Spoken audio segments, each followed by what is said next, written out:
अनन्तमोददायकं समस्तविघ्नहारकं समस्तघविनाशकं मुदाकरं सुखाकरं मम प्रियगणाधिपं नमामि ते विनायकं हृदकमलनिवासिनं नमामि ते गजाननम्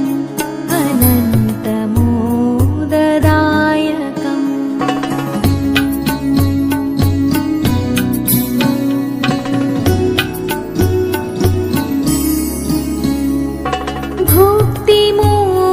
भुक्तिमुक्तिदायकं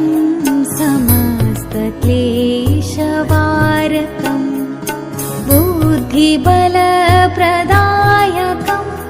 समस्तविघ्नहारकं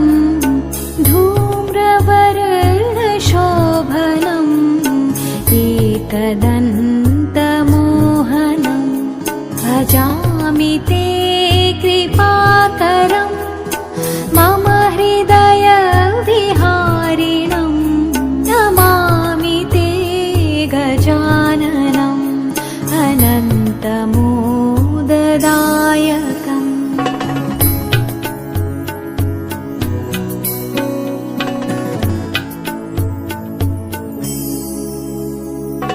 गजवदन शोभितं मोदकं सदा प्रियं वक्रतुण्डधारकं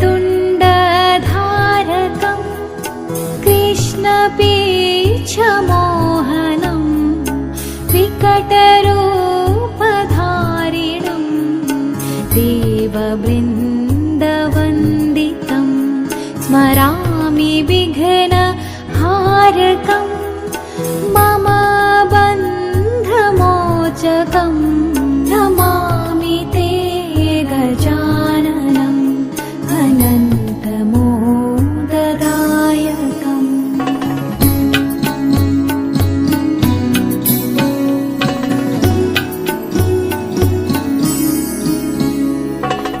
सुराणां प्रधानं मूषकवाहनं रिद्धिसिद्धिसंयुतं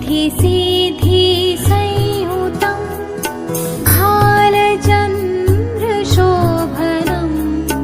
ज्ञानिनां वरिष्ठं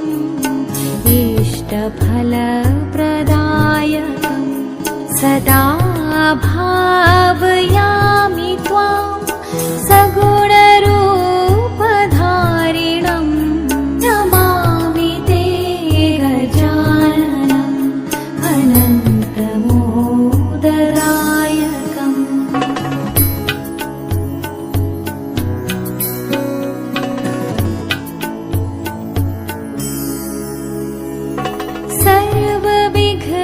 सर्वविघ्नहारकं समस्तविघ्नवर्जितं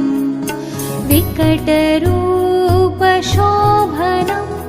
मनोजदर्पमर्दनं सगुणरूपमोहनं गुणत्रयातीतं नमामि ते